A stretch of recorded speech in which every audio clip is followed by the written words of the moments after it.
നമസ്കാരം. വിവാഹേതര ബന്ധങ്ങൾ പലപ്പോഴും വലിയ ദുരന്തങ്ങൾക്കാണ് വഴിവെക്കുക. ദാമ്പത്യം തൃപ്തികരമല്ലെങ്കിൽ നിയമപരമായി വിവാഹമോചനം നേടി പുതിയ പങ്കാളിയെ തിരഞ്ഞെടുക്കാൻ സ്വാതന്ത്ര്യമുള്ള നാടാണ് നമ്മുടേത്. കുട്ടികളെക്കുറിച്ചുള്ള ചിന്തയാകാം പലരെയും ഇതിൽ നിന്ന് പിന്നോട്ടടിക്കുന്നത്. എന്നാൽ ആ കുട്ടികൾക്ക് ജീവിതകാലം മുഴുവൻ തലകുനിച്ച് നിൽക്കേണ്ട സ്ഥിതി ഉണ്ടാകുന്നതിലും നല്ലതാണ് വേർപിരിയൽ എന്നത് പലരും മറന്നുപോകുന്നു.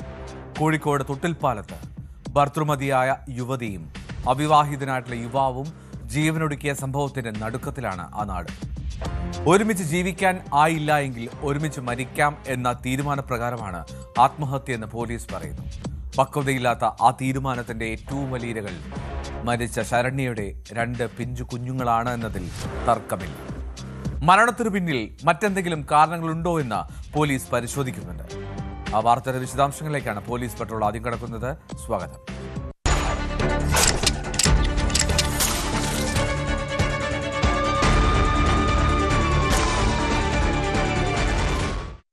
കോഴിക്കോട് തൊട്ടിൽപ്പാലത്ത് വിവാഹിതയായ യുവതിയെയും കാമുകനായ യുവാവിനെയും ആളൊഴിഞ്ഞ പറമ്പിലെ മരക്കൊമ്പിൽ തൂങ്ങി മരിച്ച നിലയിൽ കണ്ടെത്തി. പാലേരി സ്വദേശിനി ശരണ്യ, കുറ്റ്യാടി കള്ളാട് സ്വദേശി അജേഷ് എന്നിവരാണ് മരിച്ചത്. ആളൊഴിഞ്ഞ പറമ്പിലെ കശുമാവിൻ കൊമ്പിൽ ഒരേ കയറിൽ തൂങ്ങി മരിച്ച നിലയിലാണ് രണ്ടുപേരെയും കണ്ടെത്തുന്നത്. വിവാഹിതയായിട്ടുള്ള ശരണ്യയ്ക്ക് 2 മക്കളുണ്ട്. അജേഷ് അവിവാഹിതരാണ്. ഇരുവരും തമ്മിലുള്ള വിവാഹേതര ബന്ധം ആത്മഹത്യയിൽ കലാശിച്ചു എന്നാണ് പോലീസിന്റെ പ്രാഥമിക നിഗമനം.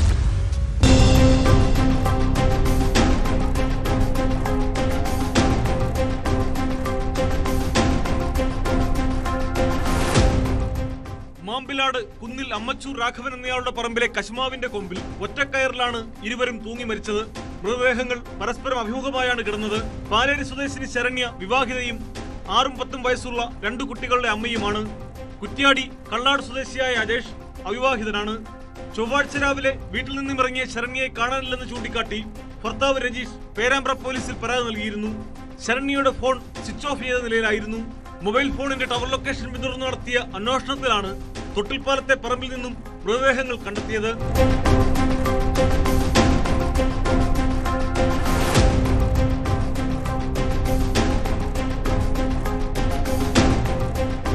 ഇരുവരും പരസ്പര ധാരണയോടെ ആത്മഹത്യ ചെയ്തതാണെന്ന നിഗമനത്തിലാണ് പോലീസ്. മരണത്തിൽ ദുരൂഹതയുണർത്തുന്ന തെളിവുകളൊന്നും സംഭവ സ്ഥലത്ത് നിന്ന് കണ്ടെത്തിയിട്ടില്ല. ഇരുവരും കുറച്ചു നാളുകളായി അടുത്ത സൗഹൃദത്തിലായിരുന്നുവെന്ന് പോലീസിന് വിവരം ലഭിച്ചു. ശരണ്യയുടെ ഭർത്താവിനും ബന്ധുക്കൾക്കുമടക്കം ഈ വിവാഹേതര ബന്ധത്തെക്കുറിച്ച് അറിയാമായിരുന്നു. ഇതുമായി ബന്ധപ്പെട്ട് ശരണ്യയും ഭർത്താവും തമ്മിൽ വഴക്കടിക്കുന്നതും പതിവായിരുന്നു. അജേഷുമായി അടുത്ത ബന്ധമുള്ളപ്പോഴും കുട്ടികളെ ഉപേക്ഷിച്ച് ഇയാൾക്കൊപ്പം പോകാനാവില്ലെന്ന് ശരണ്യ പറഞ്ഞതായും പോലീസിന് വിവരം ലഭിച്ചിട്ടുണ്ട്. ഒന്നിച്ചു ജീവിക്കാൻ കഴിഞ്ഞില്ലെങ്കിൽ ഒന്നിച്ചു മരിക്കാമെന്ന തീരുമാനത്തിലേക്ക് ഇരുവരും എത്തിയിരിക്കാമെന്നാണ് പോലീസ് കരുതുന്നത്. ഇരുവരുടെയും ഫോണുകളടക്കം പരിശോധിക്കുന്നതിലൂടെ മരണത്തിന് പിന്നിൽ മറ്റെന്തെങ്കിലും കാരണങ്ങളുണ്ടോ എന്ന് കണ്ടെത്താനാകുമെന്നും പോലീസ് പറയുന്നു.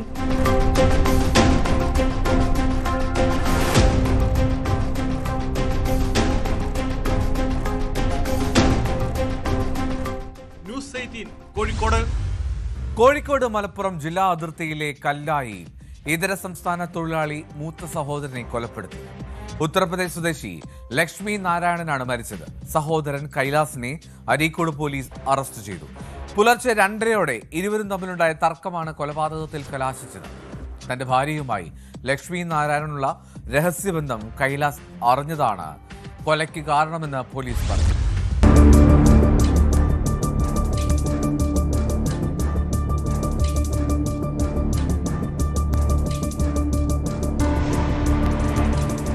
കോഴിക്കോട് മലപ്പുറം ജില്ലാ അതിർത്തിയായ എരഞ്ഞിമാവിനടുത്ത് കല്ലായിലാണ് ക്രൂരമായ കൊലപാതകം നടന്നത്. ഉത്തർപ്രദേശ് സ്വദേശികളായ കൈലാസും ജ്യേഷ്ഠ സഹോദരൻ ലക്ഷ്മി നാരായണനും തമ്മിലുണ്ടായ തർക്കമാണ് ഒരാളുടെ ജീവനെടുക്കുന്നതിൽ കലാശിച്ചത്. കൊല്ലപ്പെട്ട ലക്ഷ്മി നാരായണൻ കല്ലായിൽ താമസിച്ച് സിമന്റ് ചെടിച്ചട്ടി നിർമ്മിച്ച് വിൽപ്പന നടത്തുന്നയാളാണ്. സമാനമായ രീതിയിൽ തിരൂരിൽ സിമന്റ് ചെടിച്ചട്ടി നിർമ്മിച്ച് വിൽപ്പന നടത്തുകയായിരുന്നു കൊലപാതകം നടത്തിയ സഹോദരൻ കൈലാസ്.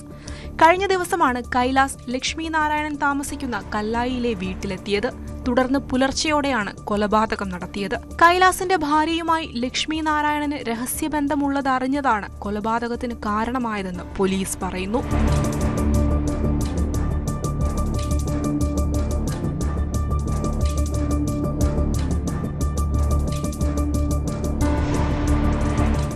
വഴക്കിനെ തുടർന്ന് ലക്ഷ്മി നാരായണനെ മർദ്ദിച്ച് അവശനാക്കിയ കൈലാസ് തുടർന്ന് തൊട്ടടുത്തുള്ള എടവണ്ണ കൊയിലാണ്ടി സംസ്ഥാന പാതയിലെ കല്ലായിൽ നിർത്തിയിട്ട ലോറിക്കരികിലേക്ക് ഇയാളെ വലിച്ചിഴച്ചു കൊണ്ടുവന്നു. തല ലോറിയുടെ ടയറിൽ ഇടിപ്പിച്ചാണ് കൊലപാതകം. പിന്നീട് മൃതദേഹം ലോറിക്കടിയിൽ ഉപേക്ഷിച്ചു. ഇതിനുശേഷം താമരശ്ശേരിയിലുള്ള മറ്റൊരു സഹോദരനായ ശിവനാരായണനെ ഫോണിൽ വിളിച്ച് കുറച്ചാളുകൾ കല്ലായിലെ വീട്ടിലെത്തി തന്നെയും ലക്ഷ്മി നാരായണനെയും ആക്രമിച്ചെന്ന് പറഞ്ഞു. തൊട്ടടുത്തുള്ള വീട്ടിലുമെത്തി ഇതുതന്നെ അറിയിച്ചു. ഈ വീട്ടുകാരാണ് അരീക്കോട് പോലീസിൽ വിവരമറിയിച്ചത്. പോലീസ് സ്ഥലത്തെത്തി ലക്ഷ്മി നാരായണനെ ഉടൻ അരീക്കോട് താലൂക്ക് ആശുപത്രിയിൽ എത്തിച്ചെങ്കിലും മരണം സ്ഥിരീകരിക്കുകയായിരുന്നു. മൊഴികളിൽ വൈരുദ്ധ്യം തോന്നി പോലീസ് നടത്തിയ ചോദ്യം ചെയ്യലിലാണ് കൈലാസ് കുറ്റം സമ്മതിച്ചത്. ഇയാളുടെ അറസ്റ്റ് രേഖപ്പെടുത്തി. കൊലപാതകം നടന്ന സ്ഥലത്ത് ഫോറൻസിക് വിദഗ്ധർ ഉൾപ്പെടെ പരിശോധന നടത്തി. മൃതദേഹം പോസ്റ്റ്മോർട്ടത്തിനായി മഞ്ചേരി മെഡിക്കൽ കോളേജിലേക്ക് മാറ്റി.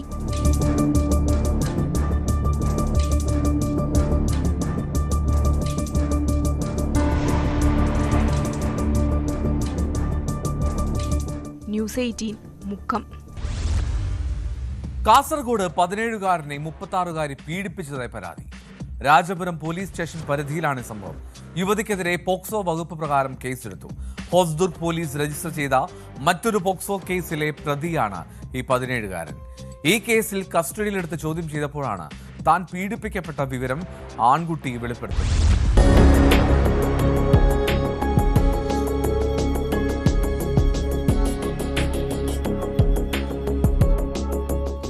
17-കാരനെ യുവതി പീഡിപ്പിച്ചതായാണ് പരാതി.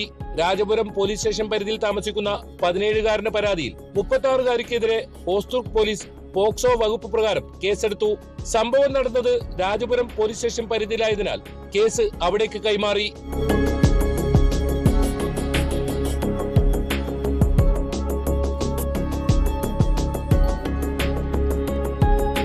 ഹോസ്ദുർഗ് പോലീസ് രജിസ്റ്റർ ചെയ്ത മറ്റൊരു പോക്സോ കേസിലെ പ്രതിയാണ് 17-കാരൻ. ഈ കേസിൽ കസ്റ്റഡിയിലെടുത്ത് ചോദ്യം ചെയ്തപ്പോഴാണ് നേരത്തെ യുവതി പീഡിപ്പിച്ച വിവരം ആൺകുട്ടി വെളിപ്പെടുത്തിയത്. തുടർന്ന് പോലീസ് കേസെടുക്കുകയായിരുന്നു. സംഭവത്തെക്കുറിച്ച് കൂടുതൽ അന്വേഷണം നടത്തി വരികയാണെന്ന് രാജപുരം പോലീസ് അറിയിച്ചു.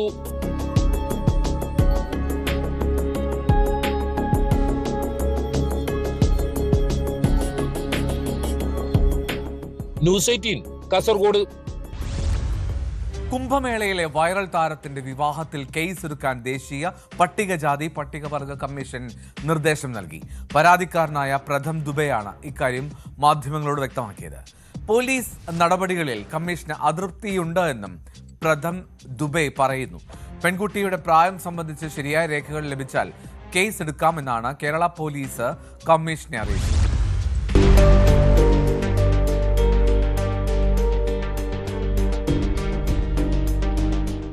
സംഭവത്തിൽ പിഴവ് പറ്റിയിട്ടില്ലെന്നും പെൺകുട്ടി സമർപ്പിച്ച രേഖകൾ പരിശോധിച്ച് ആധികാരികത ഉറപ്പാക്കിയ ശേഷമാണ് വിവാഹത്തിന് ആവശ്യമായ സഹായം നൽകിയതെന്നുമാണ് നേരത്തെ കേരള പോലീസ് പറഞ്ഞത്. എന്നാൽ കമ്മീഷൻ തങ്ങളുടെ കണ്ടെത്തലുകൾ കേരളം മധ്യപ്രദേശ് പോലീസ് ഉദ്യോഗസ്ഥർക്ക് മുമ്പാകെ വിശദീകരിച്ചു. ഇതിനു പിന്നാലെയാണ് ശരിയായ രേഖകൾ ലഭിച്ചാൽ ഫർമാൻ ഖാനെതിരെ കേസെടുക്കാമെന്ന് കേരള പോലീസ് നിലപാടറിയിച്ചത്. തൃശൂർ അപകടത്തിന്റെ പശ്ചാത്തലത്തിൽ DGP റവട ചന്ദ്രശേഖരന് പകരം തിരുവനന്തപുരം റേഞ്ച് DIG A ഹിമേന്ദ്രനാഥാണ് കേരള പോലീസിനു വേണ്ടി കമ്മീഷന് മുമ്പാകെ ഹാജരായത്.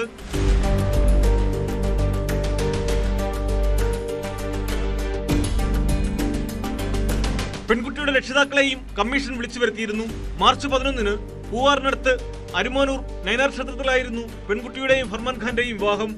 ആ സമയത്ത് പെൺകുട്ടിക്ക് 16 വയസ്സും 2 മാസവും മാത്രമാണ് പ്രായമെന്നാണ് ദേശീയ പട്ടികവർഗ കമ്മീഷന്റെ കണ്ടെത്തൽ. വിവാഹത്തിനായി വ്യാജ സർട്ടിഫിക്കറ്റ് നിർമ്മിച്ചെന്നാണ് ആശുപത്രി രേഖകൾ ഉദ്ധരിച്ച് കമ്മീഷന്റെ വാദം. നേരത്തെ ഫർമാനെതിരെ മധ്യപ്രദേശ് പോലീസ് പോക്സോ വകുപ്പ് ചുമത്തി കേസെടുത്തിരുന്നു. ഫർമാന്റെ അറസ്റ്റ് മെയ് 20 വരെ ഹൈക്കോടതി തടഞ്ഞിരിക്കുകയാണ്.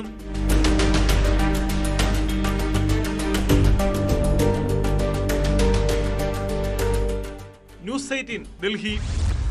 ഏറെ പ്രതീക്ഷകളോടെ പഠിക്കാൻ പോയ നിതിൻ രാജ് എന്ന BDS വിദ്യാർത്ഥി കണ്ണൂർ അഞ്ചരക്കണ്ടിയിലെ കോളേജ് കെട്ടിടത്തിൽ നിന്ന് ചാടി ജീവനൊടുക്കിയത് കേരള മനസാക്ഷിക്ക് നേരെ ഒരു പിടി ചോദ്യങ്ങൾ എറിഞ്ഞാണ്. ജാതിവെറി മനസ്സിൽ പേറിയ അധ്യാപകരുടെ മാനസിക പീഡനവും അവന്റെ മരണത്തിന് കാരണമായിട്ടുണ്ട് എന്നാണ് പോലീസിന്റെ കണ്ടെത്തൽ. ആത്മഹത്യാ പ്രേരണാകുറ്റം ചുമത്തി പ്രതി ചേർത്ത അധ്യാപകർ നൽകിയ മുൻകൂർ ജാമ്യാപേക്ഷയിൽ വാദം പൂർത്തിയായി. കുടുംബത്തിന്റെ ഭാഗം കൂടി കേട്ടതിന് ശേഷമായിരിക്കും തലശ്ശേരി സെഷൻസ് കോടതി വിധി പ്രസ്താവിക്കുക. അതേസമയം നിതിനെ ഭീഷണിപ്പെടുത്തിയതിന് അറസ്റ്റിലായ ലോൺ ആപ്പുകാരെ പോലീസ് കസ്റ്റഡിയിൽ വാങ്ങി. അതിനിടെ കോളേജിലേക്ക് യൂത്ത് കോൺഗ്രസ് നടത്തിയ മാർച്ചിൽ നേരിയ സംഘർഷമുണ്ടായി. ബാരിക്കേഡ് മറിച്ചിടാൻ ശ്രമിച്ചതിനെ തുടർന്നാണ് പ്രവർത്തകരും പോലീസും തമ്മിൽ ഉന്തും തള്ളുമുണ്ടായത്. പ്രവർത്തകർ പോലീസുകാരെ ചവിട്ടുന്ന ദൃശ്യങ്ങളും പുറത്തുവന്നു.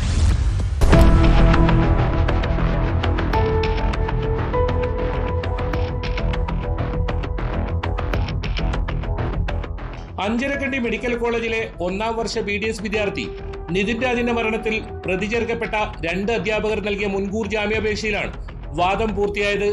പാത്തോളജി വിഭാഗം മുൻ തലവൻ doctor MK Ram, associate professor doctor Sangeetha എന്നിവരാണ് മുൻകൂർ ജാമ്യാപേക്ഷ സമർപ്പിച്ചിട്ടുള്ളത്. നിതിൻ രാജിന്റെ കുടുംബം കേസിൽ കക്ഷി ചേർന്നതോടെ അവരുടെ ഭാഗം കൂടി കേൾക്കാനാണ് അപേക്ഷ പരിഗണിക്കുന്നത് വ്യാഴാഴ്ചത്തേക്ക് മാറ്റിയത്. കോടതിയിൽ നിതിന്റെ പിതാവ് LY രാജനും സഹോദരി ഭർത്താവ് അശോക് കുമാറും എത്തിയിരുന്നു. സെഷൻസ് കോടതിയുടെ ചുമതലയുള്ള അഡീഷണൽ ജില്ലാ കോടതി 4 ജഡ്ജി J. വിമൽ മുമ്പാകെയാണ് ജാമ്യാപേക്ഷയിൽ വാദം നടന്നത്. ജാമ്യാപേക്ഷ പരിഗണിക്കുന്നതിന് മുൻപ് അറസ്റ്റ് ചെയ്യുന്നത് തടയണമെന്ന താൽക്കാലിക ജാമ്യാപേക്ഷയെ പ്രോസിക്യൂഷൻ എതിർത്തിരുന്നു. സംഭവ ദിവസം രാവിലെ 11 മുതൽ 1:10 വരെ നിതിൻ രാജ് പ്രിൻസിപ്പലിന്റെ മുറിയിലായിരുന്നു. മുറിയിൽ നിന്നിറങ്ങി 10 മിനിറ്റിനകമാണ് സംഭവം.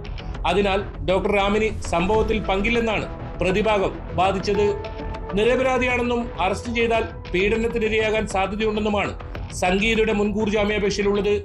കേസിൽ 1ഉം 2ഉം പ്രതികളാണ് ഇരുവരും. പ്രോസിക്യൂഷനു വേണ്ടി public prosecutor K. Ajith Kumar ഹാജരായി.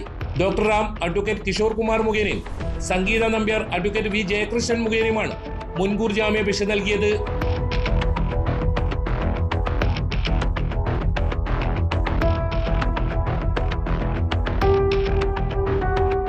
അതിനിടെ നിതിന്റെ മരണത്തിൽ യഥാർത്ഥ പ്രതികളെ അറസ്റ്റ് ചെയ്യണമെന്നാവശ്യപ്പെട്ട് കോളേജിലേക്ക് യൂത്ത് കോൺഗ്രസ് നടത്തിയ മാർച്ചിൽ സംഘർഷമുണ്ടായി. ബാരിക്കേഡ് മറിച്ചിടാൻ ശ്രമിച്ചതിനെ തുടർന്ന് പ്രവർത്തകരും പോലീസും തമ്മിൽ ഉന്തും തള്ളുമുണ്ടായി.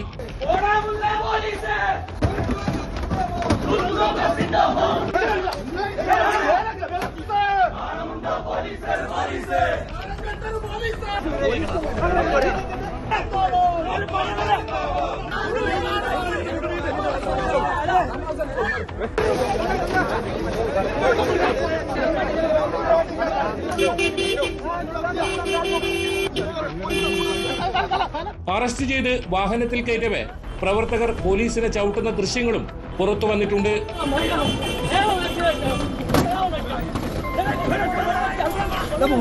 കേസിൽ അറസ്റ്റിലായ ലോൺ ആപ്പ് കമ്പനി ജീവനക്കാരുടെ പോലീസ് കസ്റ്റഡി അപേക്ഷയും വ്യാഴാഴ്ച പരിഗണിക്കും.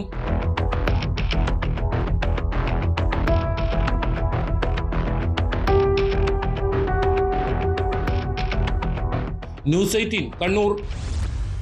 കാസർഗോഡ് ഫുട്ബോൾ ടൂർണമെന്റിനിടെ യുവാക്കളുടെ കൂട്ടത്തല്ല്.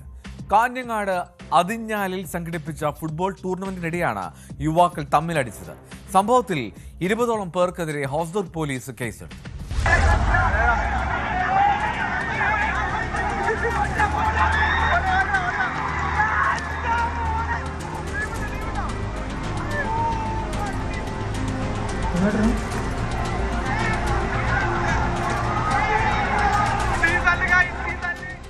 അതിഞ്ഞാലിൽ ഫുട്ബോൾ ടൂർണമെന്റിനിടെയാണ് യുവാക്കളുടെ കൂട്ടത്തല്ലുണ്ടായത്. സംഭവത്തിൽ കണ്ടാലറിയാവുന്ന 20ഓളം പേർക്കെതിരെ ഹോസ്ദുർഗ് പോലീസ് കേസെടുത്തു. കഴിഞ്ഞ ദിവസം രാത്രി 9:30 മണിയോടെയാണ് സംഭവം.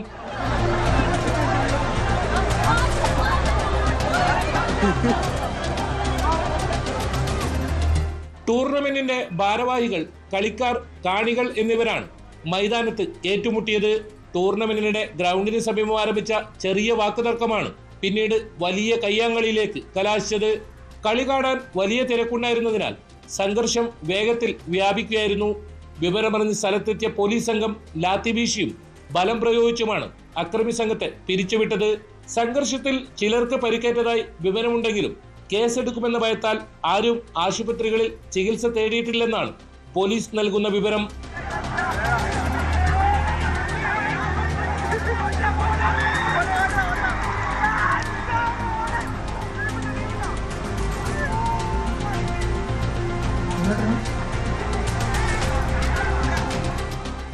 ന്യൂസ് 18 കാസർഗോഡ്.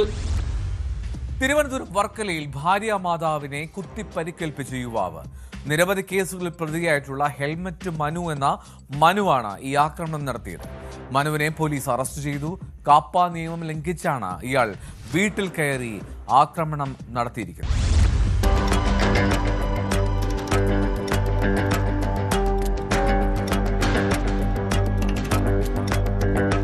കാപ്പ നിയമം ലംഘിച്ച് നാട്ടിലെത്തുകയും വീട്ടിൽ കയറി ഭാര്യ മാതാവിനെ കുത്തിപ്പരിക്കേൽപ്പിക്കുകയും ചെയ്ത കേസിലെ പ്രതിയെയാണ് പോലീസ് പിടികൂടിയത്. വർക്കല മുട്ടപ്പലം സ്വദേശിയായ ഹെൽമറ്റ് മനു എന്നറിയപ്പെടുന്ന മനുവാണ് അയിരൂർ പോലീസിന്റെ പിടിയിലായത്. മറ്റൊരു കേസിൽ ജയിലിൽ കഴിഞ്ഞിരുന്ന പ്രതി ജാമ്യത്തിൽ പുറത്തിറങ്ങിയതിന് പിന്നാലെയാണ് വീട്ടിലെത്തി അതിക്രമം കാട്ടിയത്.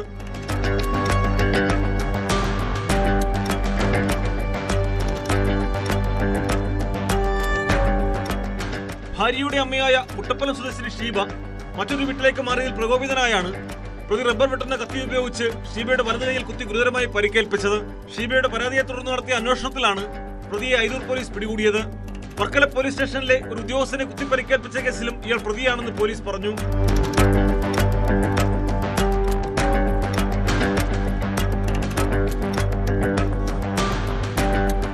ന്യൂസ് 18 ആറ്റിങ്ങൽ.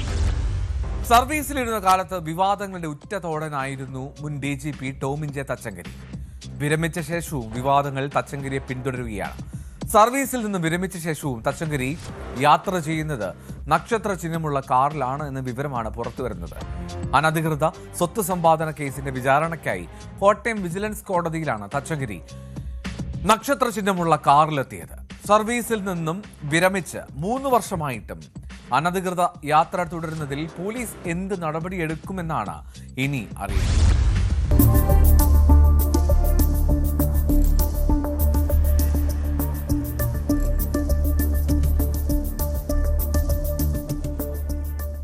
സംസ്ഥാന പോലീസിലെ ഉന്നത ഉദ്യോഗസ്ഥനായിരുന്ന ടോമിൻ ജെ തച്ചങ്കരി ഇപ്പോഴും തന്റെ ഔദ്യോഗിക ചിഹ്നങ്ങൾ മാറ്റാൻ തയ്യാറായിട്ടില്ല.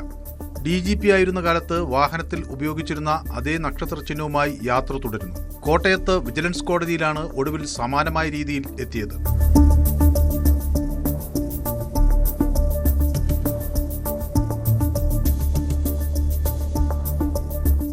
വാഹനത്തിന്റെ ദൃശ്യം പകർത്തുന്നത് ശ്രദ്ധയിൽപ്പെട്ടതോടെ തച്ചങ്കരിയുടെ ഡ്രൈവർ ബോർഡ് അഴിച്ചുമാറ്റി. വിചാരണയ്ക്ക് പിന്നാലെ തച്ചങ്കരി മടങ്ങിപ്പോയത് ബോർഡില്ലാതെ.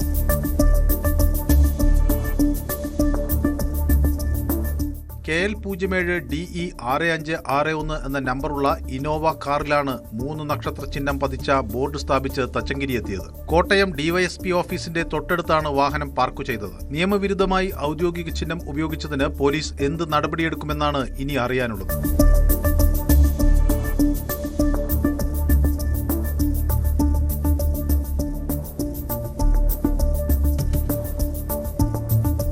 ന്യൂസ് 18 കോട്ടയം. തിരുവനന്തപുരം പേട്ടയിലെ റെയിൽവേ ആശുപത്രിയിൽ ഉപേക്ഷിച്ച നിലയിൽ വെടിയുണ്ടകൾ കണ്ടെത്തി. ആശുപത്രിയിലെ ടോയ്ലറ്റിലാണ് ഉപേക്ഷിച്ച നിലയിൽ 7 വെടിയുണ്ടകൾ കണ്ടത്.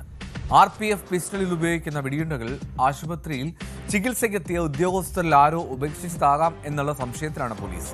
മഞ്ചൂർ പോലീസ് കേസ് രജിസ്റ്റർ ചെയ്ത് അന്വേഷണം.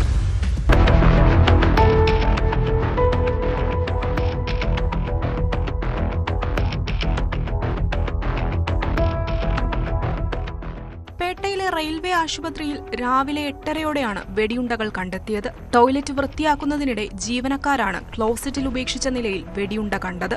തുടർന്ന് പോലീസിനെ വിവരം അറിയിക്കുകയായിരുന്നു. ഫോറൻസിക് ബാലിസ്റ്റിക് വിഭാഗം ഉദ്യോഗസ്ഥർ സ്ഥലത്തെത്തി വെടിയുണ്ട പരിശോധിച്ചു. ഡിഫൻസിലെ ആവശ്യത്തിന് കിർക്കിയിലെ സ്ഥാപനത്തിൽ നിർമ്മിച്ചിട്ടുള്ളതാണ് വെടിയുണ്ടകളെന്ന് പരിശോധനയിൽ വ്യക്തമായി. ഉപയോഗിക്കാത്ത വെടിയുണ്ടകളാണ് കണ്ടെത്തിയിരിക്കുന്നത്. തെരഞ്ഞെടുപ്പിന്റെ ഭാഗമായി നിരവധി ഉദ്യോഗസ്ഥർ കേരളത്തിലെത്തിയിരുന്നു. ഇവർ ആരെങ്കിലും ഉപേക്ഷിച്ചിട്ട് പോയതാണോ എന്നും സംശയിക്കുന്നുണ്ട്.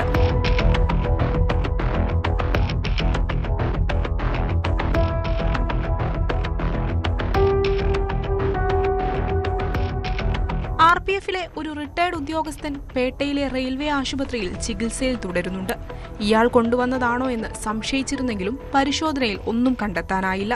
ആശുപത്രി രജിസ്റ്റർ വിശദമായി പരിശോധിച്ചുകൊണ്ട് നടത്തുന്ന അന്വേഷണത്തിൽ വെടിയുണ്ടകൾ ഉപേക്ഷിച്ചത് ആരെന്ന് കണ്ടെത്താനാകുമെന്ന നിഗമനത്തിലാണ് പോലീസ്. സംഭവത്തിൽ വഞ്ചിയൂർ പോലീസ് FIR രജിസ്റ്റർ ചെയ്ത് അന്വേഷണം തുടങ്ങി. റെയിൽവേ ഇന്റലിജൻസ് വിഭാഗവും സമാന്തരമായ അന്വേഷണം നടത്തുന്നുണ്ട്.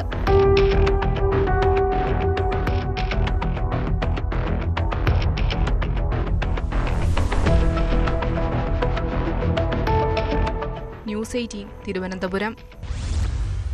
ബംഗളൂരു ജയിൽ മതതീവ്രവാദ കേസിൽ ലഷ്കർ-ഇ തയ്യബ ഭീകരനും കേസിലെ മുഖ്യ സൂത്രധാരനുമായിട്ടുള്ള തടിയന്റെവിടെ നസീർ ഉൾപ്പെടെ 7 പ്രതികൾക്ക് ശിക്ഷ വിധിച്ചു. NIA പ്രത്യേക കോടതിയുടേതാണ് വിധി. ബംഗളൂരു പരപ്പര അഗ്രഹാര സെൻട്രൽ ജയിലിനുള്ളിൽ വെച്ച് തടിയന്റെവിടെ നസീറിന്റെ നേതൃത്വത്തിൽ ഭീകരവാദ പ്രവർത്തനങ്ങൾക്കായി ഗൂഢാലോചന നടന്നുവെന്നാണ് കേസ്. കേസിലെ ഒരു പ്രതി ഇപ്പോഴും ഒളിവിലാണ്.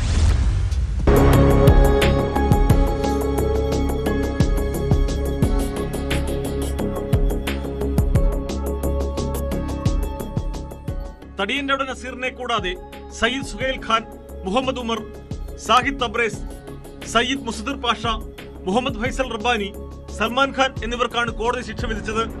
7 വർഷത്തെ കണ്ണുതടവും 48,000 രൂപ പിഴയുമാണ് പ്രതികൾക്ക് ശിക്ഷ. IPC, UAPA, ആയുധ നിയമം, സ്ഫോടക വസ്തു നിയമം എന്നിവ പ്രകാരമുള്ള വിവിധ വകുപ്പുകൾ ചുമത്തിയാണ് ശിക്ഷ. ബംഗളൂരുവിലെ NIA പ്രത്യേക കോടതിയുടേതാണ് വിധി.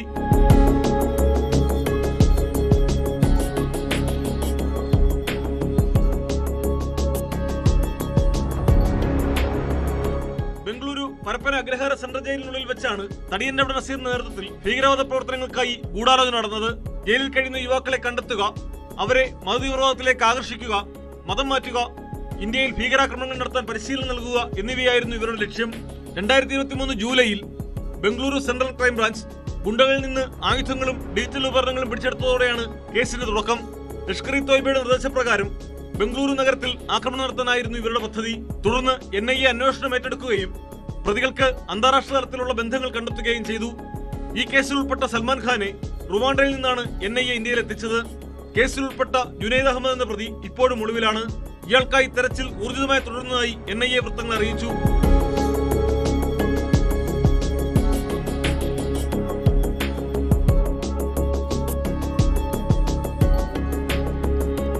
ന്യൂസ് 18 ബംഗളൂരു.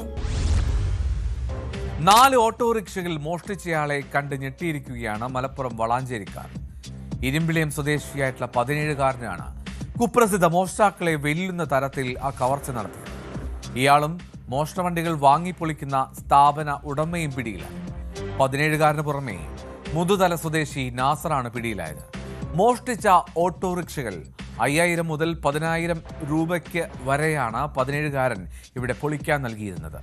നാസറിന്റെ സ്ഥലത്ത് നിന്ന് മോഷ്ടിച്ച നിരവധി വാഹനങ്ങൾ കണ്ടെത്തുകയും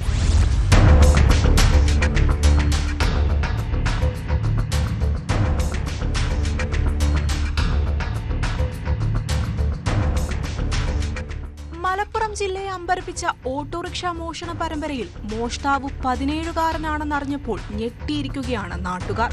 മലപ്പുറം ജില്ലയുടെ വിവിധ ഭാഗങ്ങളിൽ നിന്നായി 4 ഓട്ടോറിക്ഷകൾ മോഷ്ടിച്ച് പോളി മാർക്കറ്റിൽ വിൽപ്പന നടത്തിയ സംഭവത്തിൽ ഇരുമ്പിളിയം വലിയകുന്ന് സ്വദേശിയായ 17-കാരൻ, വാഹനങ്ങൾ പൊളിക്കാൻ വാങ്ങുന്ന മുതുതല സ്വദേശി താളിക്കുന്നത്ത് നാസർ എന്നിവരെയാണ് വളാഞ്ചേരി പോലീസ് അറസ്റ്റ് ചെയ്തത്. CCTV ദൃശ്യങ്ങൾ അടക്കം പരിശോധിച്ചുള്ള പോലീസിന്റെ ശാസ്ത്രീയ അന്വേഷണത്തിലാണ് പ്രതികൾ പിടിയിലായത്.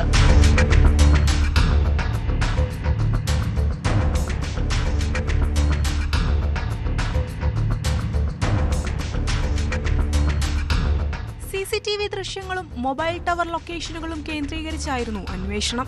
വളാഞ്ചേരി, കുറ്റിപ്പുറം, കൽപ്പകഞ്ചേരി, കോട്ടയ്ക്കൽ പോലീസ് സ്റ്റേഷൻ പരിധികളിലായി 4 ഓട്ടോറിക്ഷകളാണ് മോഷണം പോയിരുന്നത്. പാർക്ക് ചെയ്തിരിക്കുന്ന വാഹനങ്ങൾ മോഷ്ടിക്കുന്ന രീതിയായിരുന്നു പ്രതിയുടേത്. മോഷ്ടിക്കുന്ന ഓട്ടോറിക്ഷകൾ അന്നു തന്നെ പൊളിച്ചു മാറ്റുകയാണ് പതിവ്. 5,000 മുതൽ 10,000 വരെ രൂപയ്ക്കാണ് പ്രതി മോഷ്ടിച്ച വാഹനങ്ങൾ വിറ്റിരുന്നത്. നാസറിന്റെ ഉടമസ്ഥതയിലുള്ള നടുവട്ടത്തെ പോളി മാർക്കറ്റിലാണ് വാഹനങ്ങൾ വിൽക്കുക. ഇതിനു പുറമെ നാസറിന് മറ്റൊരു കേന്ദ്രം കൂടിയുണ്ട്. ഇവിടെ നിന്നും ഒളിപ്പിച്ച നിലയിൽ ഒട്ടനവധി മോഷണ വാഹനങ്ങൾ കണ്ടെടുത്തു. നിരവധി വാഹനങ്ങളുടെ പാർട്സുകളും കണ്ടെടുത്തിട്ടുണ്ട്. പ്രായപൂർത്തിയാകാത്ത പ്രതിയായതിനാൽ നിയമപരമായ നടപടിക്രമങ്ങൾ പാലിച്ചാണ് അന്വേഷണം പൂർത്തിയാക്കിയത്. SIമാരായ Nirmal, Santhosh, Sasikumar, ASI Aneesh Chacko, senior CPO Vipin Sethu, CPOമാരായ തോമസ്, സബീഷ് എന്നിവരടങ്ങിയ സംഘമാണ് അന്വേഷണത്തിന് നേതൃത്വം നൽകിയത്.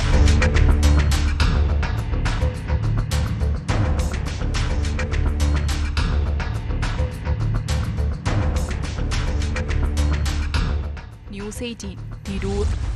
കുറ്റകൃത്യങ്ങളുടെ മറ്റു ചില വാർത്തകൾ നോക്കാം ചുരുക്കത്തിൽ. തൃശൂർ പടക്കശാല ദുരന്തത്തിൽ ജുഡീഷ്യൽ അന്വേഷണം പ്രഖ്യാപിച്ച് സർക്കാർ. ജസ്റ്റിസ് CN രാമചന്ദ്രൻ നായരാണ് അപകടം അന്വേഷിക്കുക. പോലീസും 18-അംഗ സംഘത്തെ അന്വേഷണത്തിന് ചുമതലപ്പെടുത്തിയിട്ടുണ്ട്. കോഴിക്കോട് വടകരയ്ക്ക് സമീപം തിരുവള്ളുവർ ചാനിയം കടവിന് സമീപം 3 സ്റ്റീൽ ബോംബുകൾ കണ്ടെത്തി. നാട്ടുകാരിൽ നിന്ന് പോലീസിന് ലഭിച്ച വിവരത്തെ തുടർന്ന് നടത്തിയ പരിശോധനയിൽ നെടുമ്പ്രമണ്ണ റോഡിന് അടിയിലുള്ള ചാലിലാണ് ബോംബുകൾ കണ്ടെത്തിയത്. കർണാടക കുടകിലെ കുട്ടയിലുള്ള ഹോം സ്റ്റേയിൽ US വനിതയ്ക്ക് നേരെ ലൈംഗിക അതിക്രമം. ഹോം സ്റ്റേ ജീവനക്കാരൻ യുവതിയെ പീഡിപ്പിച്ചെന്നാണ് പരാതി. സംഭവത്തിൽ ജീവനക്കാരനായ ജാർഖണ്ഡ് സ്വദേശി ബ്രിജേഷ് കുമാറിനെയും ഹോം സ്റ്റേ ഉടമയെയും പോലീസ് അറസ്റ്റ് ചെയ്തു. കൊല്ലം അഞ്ചൽ സ്വദേശിയും IT ഉദ്യോഗസ്ഥയുമായിരുന്ന കാർത്തിക വി നായരുടെ മരണത്തിൽ ദുരൂഹത ആരോപിച്ച് കുടുംബം. കഴിഞ്ഞ ഫെബ്രുവരി 20-നാണ് കാർത്തികയെ ബംഗളൂരുവിലെ ഫ്ളാറ്റിൽ തൂങ്ങി മരിച്ച നിലയിൽ കണ്ടത്. കാർത്തികയുടെ മാതാപിതാക്കളായിട്ടുള്ള പനയഞ്ചേരി ശങ്കർ ഭവനിൽ S വേണുഗോപാലൻ നായരും ഭാര്യ KJ ഇന്ദിരാകുമാരിയും മരണത്തിൽ സംശയമുന്നയിച്ച് മുഖ്യമന്ത്രിയെയും സംസ്ഥാന പോലീസ് മേധാവിയെയും സമീപിച്ചിരിക്കുകയാണ്. മകൾ ആത്മഹത്യ ചെയ്യേണ്ട കാര്യമില്ല എന്നും അപായപ്പെടുത്തിയതാകാമെന്നുമാണ് മാതാപിതാക്കൾ പറയുന്നത്. യുവതിക്ക് കുടുംബ പ്രശ്നങ്ങൾ ഉണ്ടായിരുന്നതായിട്ടാണ് വിവരം. വിശദമായിട്ടുള്ള അന്വേഷണം നടത്തി പോലീസ് സത്യാവസ്ഥ പുറത്തു കൊണ്ടുവരും എന്ന് കരുതാം. ഇന്നത്തെ പോലീസ് പെട്രോൾ പൂർണ്ണമാവുകയാണ്. നമസ്കാരം. കൂടുതൽ വാർത്തകൾക്ക് News 18 Keralam YouTube channel subscribe ചെയ്യുക.